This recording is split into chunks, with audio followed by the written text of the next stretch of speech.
ये वाला लेक्चर होगा, इसमें हम ट्राई करेंगे कि जो एक्सरसाइज के कुछ फर्दर क्वेश्चन अगर हम ऐड ऑन कर सकते हैं प्रैक्टिस के लिए तो उन्हें किया जाए।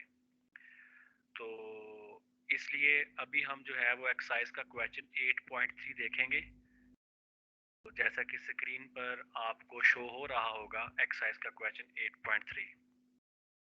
ये वैसे तो मैंने जब आपको इस चैप्टर का ओवरव्यू दिया था तो उसमें इसी तरह के कॉन्सेप्ट जो इस क्वेश्चन में है वो डिस्कस हो चुके थे।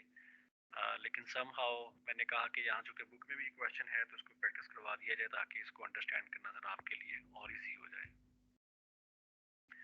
तो चलें जी, देखते हैं क्वेश्चन में हमें वो डाटा क्या कहते प्रोवाइड कर रहा है और क्वेश्चन की रिक्वायरमेंट क्या है। तो मैं क्वेश्चन रीड करूंगा जी आपके लिए, तो आप भी साथ साथ देखिएगा। The warm up shop sells heating oil, coal and kerosene fuel to residential customers। तो ये उसने बताया हमें कि एक बिजनेस है ये वाला, उसके पास हीटिंग ऑयल है, कोल है एंड केरोसिन फ्यूल है। तो ये थ्री इन्वेंट्री की टाइप्स उसके पास आ रही हैं। Heating oil is kept in large storage tanks that supply the company's fleet of delivery trucks। Okay, heating oil को कैसे स्टोर किया जाता है, उसने आपको उसका वो पैटर्न बताया यहाँ पर। नेक्स्ट कहता है coal is kept in huge bins that are loaded and emptied from the top by giant scooping machine. Okay, तो कोल का उसने आपको अगेन बता रहा है यहाँ पर कि अगेन का मतलब है यहाँ पर कोल का भी आपको बता रहा है पैटर्न उसका स्टोर करने का और उसे बाद में सेल कैसे किया जाता है। तो टॉप से उसको पिक किया जाता है सेल करने के लिए। Kerosene is sold off the shelf in 5-gallon containers at the company's retail outlet। Okay, kerosene का भी आपको तो बेसिकली तीनों टाइप ऑफ इन्वेंट्री की जो आपके पास यहाँ पर हीटिंग ऑयल है, केरोसिन है और उसने बताया था आपको यहाँ पर कोल का। तो इन तीनों का उसने आपको बताया कि ये बिजनेस में स्टोर कैसे होते हैं, प्लेस कैसे किया जाता है और उनको सेल कैसे किया जाता है, ताकि पैटर्न आपको नजर आए कि कल आप अजम्पशन लेना चाहें कॉस्ट फ्लो के लिए तो फाइफो बेहतर हो, लाइफो हो या एवरेज कॉस्ट, कौन सी वाली अगर आपको अजम्पशन अप्लाई करनी हो तो उसके लिए अप्रोप्रिएट होगी। तो इस चीज के लिए आपको इन्फॉर्मेशन यहाँ पे गिवन है। नेक्स्ट कहता है separate inventory records are maintained for each fuel type.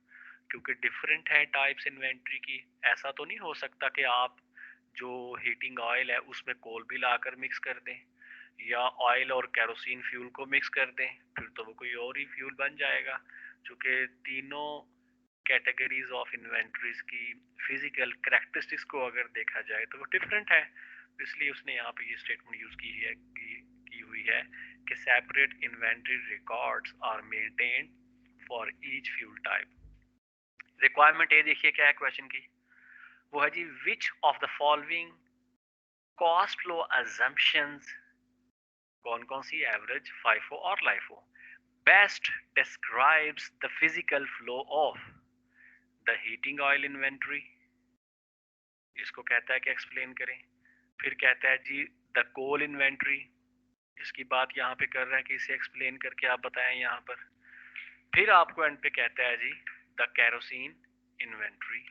तो बेसिकली तीनों ऑयल की जो तीनों आपके पास यहाँ पर इन्वेंट्री की टाइप्स हैं उनकी आपको यहाँ उसने बात किया कि इनके लिए बताइए कि कौन सी कॉस्ट फ्लो अजम्पशन किसके लिए जो कह लीजिए कि वो अप्रोप्रिएट होगी।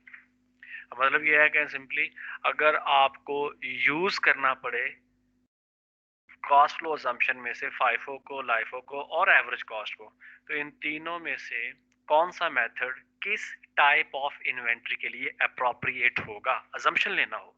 तो सबसे पहले उसने बात की हुई है हीटिंग ऑयल इन्वेंट्री की। अच्छा, अब हीटिंग ऑयल इन्वेंट्री जो है ये आप देखें यहाँ पर कैसे स्टोर किया जाता है। यहाँ देखिए इसमें लिखा हुआ है heating oil is kept in large storage tanks that supply the companies fleet. तो ये कहता है कि यहाँ पर जो लार्ज टैंक्स हैं उनके अंदर ऑयल को स्टोर किया जाता है। अब डेफिनेटली ऑयल है, लिक्विड है, तो जब इसे स्टोर किया जाएगा लार्ज टैंक्स के अंदर तो क्या हो जाएगा, हीटिंग ऑयल सारे का सारा क्या हो जाएगा, मिक्स हो जाएगा। मतलब पुराने वाला ऑयल जो परचेज किया होगा वो भी, और जो न्यू ऑयल बाय किया होगा ये वाला भी। या जब भी आप ऑयल बाय करेंगे तो वो तमाम ऑयल की क्वांटिटी जो है वो मिक्सअप हो जाएगी। तो ऐसा तो नहीं होगा कि आप वहां पर कह लीजिए कि हर दफा जब परचेज करो तो उसके लिए कोई नया स्टोरेज टैंक भी परचेज करो, ऐसा पॉसिबल तो नहीं होता ना। तो इसलिए फिर जो आपके पास ऑलरेडी जो स्पेस अवेलेबल होती है स्टोरेज टैंक्स में, उनमें जो नया बाय किया गया ऑयल होगा उसे उसी में ऐड अप कर लेंगे, तो फिर चूंकि मिक्स हो जाएगा। हमने क्या बात की थी, फिर अगर ऐसी फिजिकल कैरेक्टरिस्टिक्स हों किसी इन्वेंट्री की, तो वहां पर अजम्पशन जो हम अप्लाई कर सकते हैं वो कौन सी अजम्पशन हो सकती थी, वो थी एवरेज कॉस्ट मेथड की अजम्पशन। तो इसलिए हीटिंग ऑयल का आंसर आप क्या पुट करेंगे जी, उसका आंसर होगा एवरेज कॉस्ट मेथड। ये देख सकते हैं हीटिंग ऑयल के अगेंस्ट उसका मैंने आंसर यहाँ पर रिपोर्ट करने की ट्राई की है, तो आपको होपफुली नजर आ रहा होगा। नेक्स्ट उसने हमें बोला हुआ है जी कि बताइए आप कोल इन्वेंट्री का। अब कोल जो है उसको वो कैसे प्लेस कर रहे हैं वो देखिए, उसने बताया हुआ है coal is kept in huge bins that are loaded and emptied. अच्छा, वहीं से उसको फिल किया जाता है और वहीं से उसको एम्प्टी किया जाता है। मतलब ये कि जैसे मैंने आपको क्लास में पास को गंदम की एग्जांपल दी थी कि वीट को कैसे अगर किया जाए, या मैंने कहा था अगर और कोई ऐसे पैटर्न जो घरों में आप गल्ला वगैरह जखीरा करते हैं या खुराक को जखीरा करते हैं, स्टोर करते हैं, तो उसके लिए अगर आपके पास जो डिफरेंट स्टोरेज बिन्स वगैरह अवेलेबल होते हैं, तो यहाँ भी उसने बताया कि ह्यूज बिन्स हैं तो कोल उसमें रखा जाता है, लेकिन रखा भी जाता है कहाँ से, टॉप से फिल किया जाता है और उसको एम्प्टी भी वहीं से किया जाता है। ठीक है, तो देखिए जो सबसे पहले परचेज किया गया कोल होगा वो बॉटम पे चला जाएगा, फिर उसके बाद जो परचेज किया होगा वो उसके ऊपर उसकी तय आ जाएगी, फिर नया बाय किया होगा वो उसके ऊपर उसकी तय लगती जाएगी। तो इस तरह उसकी लेयर्स बनती जाएंगी। लेकिन जब सेल करना होगा तो तब कोल कहाँ से पिक किया जाएगा, बॉटम से या टॉप से? टॉप से। तो फिर इसका मतलब है कि टॉप पे कौन से वाला कोल अवेलेबल होगा जब सेल करने के लिए पिक किया जाएगा, जो बिल्कुल लास्ट पे बाय किया गया होगा। तो इसका मतलब है जो उस बिन में लास्ट टाइम पे इन हुआ था उसे फर्स्ट आउट किया जाएगा। तो दैट मीन्स कि यहाँ अगर ये बिजनेस अजम्पशन यूज करना चाहेगा तो वो अजम्पशन अप्रोप्रिएट होगी लाइफो मेथड की। ठीक है, तो लाइफो मेथड यहाँ पर यूज होगा जी। ठीक है, तो ये आपको होपफुली स्क्रीन पे नजर आ रहा होगा। मैं इसको थोड़ा सा और प्रोमिनेंट करता हूँ ताकि नजर आए। तो कोल स्टोरेज बिन्स जो है कोल के लिए बेसिकली वो मेथड आपका लाइफो मेथड होगा। ओके जी, तो नेक्स्ट देखते हैं जी हमारे पास थर्ड पे है कैरोसिन इन्वेंट्री। अब कैरोसिन की बात कर रहा है, kerosene is sold off the shelf in 5 gallon containers at the companies retail outlet. अच्छा, अब वो कह रहे हैं कि 5 गैलन के जो कंटेनर्स बने हुए हैं, जो पैक बने हुए हैं, उन्हें वो ऑफ द शेल्फ यानी कि जैसे जैसे बाय होते जाएंगे वैसे वैसे वो कह लीजिए कि स्लाइड होते रहेंगे। इट मीन्स कि जहाँ से वो इन हो रहे हैं वहां से वो सेल नहीं हो रहे, सेल सेकंड डोर से, सेकंड पोजीशन से हो रहे हैं।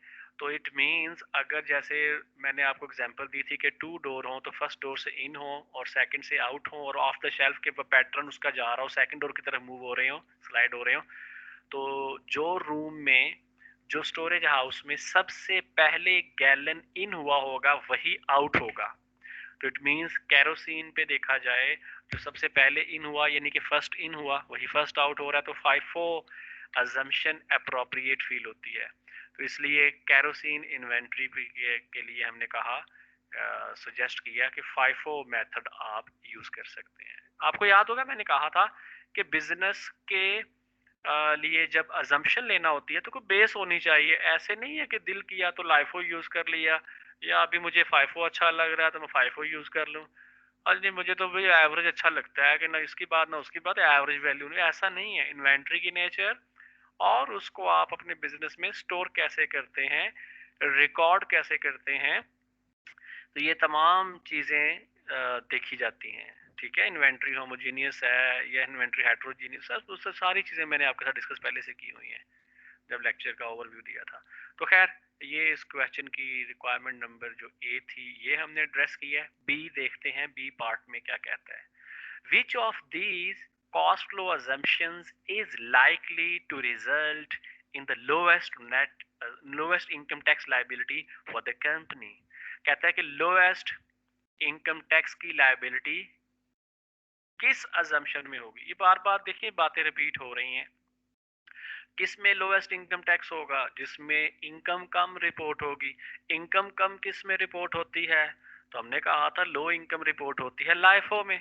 तो लाइफो में चूंकि हमारे पास जो करंट प्राइजेस होती हैं वो हाई होती हैं, और उन्हीं प्राइजेस को, उसी कॉस्ट को हम इनकम स्टेटमेंट में सीजीएस के नाम से एक्सपेंस रिपोर्ट कर देते हैं, कॉस्ट ऑफ गुड्स सोल्ड। तो जब एक्सपेंस ज्यादा रिपोर्ट होगा तो फिर नेट इनकम क्या आ जाएगी, या टैक्सेबल इनकम क्या होगी, कम होगी। टैक्सेबल इनकम कम है तो टैक्स की अमाउंट भी कम होगी। अब ये जो कहता हूँ ना कम अमाउंट होगी या ज्यादा होगी, हाई होगी, लो होगी, कंपैरेटिव टर्म में बात की जा रही है। हम कहते हैं कि कंपैरेटिव टर्म्स में क्या बात होगी। अब कंपैरेटिव टर्म्स में देखा जाए तो फाइफो और लाइफो को आपस में कंपैरिजन कर रहे होते हैं नॉर्मली, तो इन अजम्पशंस को। तो ये जो एवरी कॉस्ट फाइफो लाइफो है, तो simply lowest income tax liability LIFO method में होगी। एक्सप्लेनेशन हमने दे दी, इसकी क्या रीजन थी। C part, explain why management keeps separate inventory records for its heating oil, coal and kerosene inventories. तो ये तीनों टाइप ऑफ इन्वेंट्री के लिए कहता है सेपरेट रिकॉर्ड क्यों मेंटेन किए जा रहे हैं। रिकॉल कर ले, यहाँ पे मैंने आपको एक बात बताई थी कि क्यों सेपरेट रिकॉर्ड मेंटेन हो रहे हैं। मैंने कहा था चूंकि एक तो ये इन्वेंट्री की फिजिकल कैरेक्टरिस्टिक्स को देखा जाए तो डिफरेंट है, यानी कि हेट्रोजीनियस है, होमोजीनियस नहीं है। डिफरेंट होने की वजह से इन्हें सेपरेट ही मेंटेन किया जाएगा। दूसरा, अगर मिक्स कर देंगे तो जाहिर बात है फिर ये बिजनेस को उसमें से कैरोसिन को पिक करना, हीटिंग ऑयल को पिक करना, या कोल को पिक करना, तो वो इनके लिए इन्वेंट्री फिर यूजेबल नहीं रहेगी, सेलेबल नहीं रहेगी।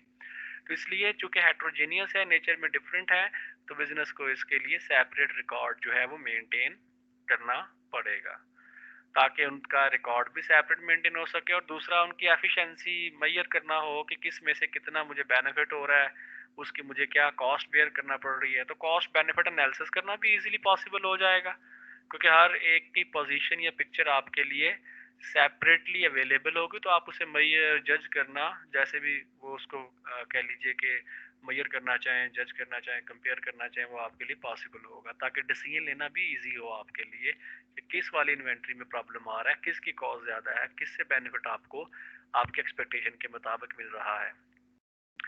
तो खैर ये हमारा क्वेश्चन था जी एक्सरसाइज का 8.3। अब देखते हैं जी क्वेश्चन एक्सरसाइज का 8.4। ठीक है, तो 8.4 क्वेश्चन, बल्कि चलें 8.4 क्वेश्चन जो है हम नेक्स्ट वीडियो में, नेक्स्ट लेक्चर में देख लेते हैं। तो टिल द टाइम जी, थैंक यू वेरी मच जी, अल्लाह हाफिज।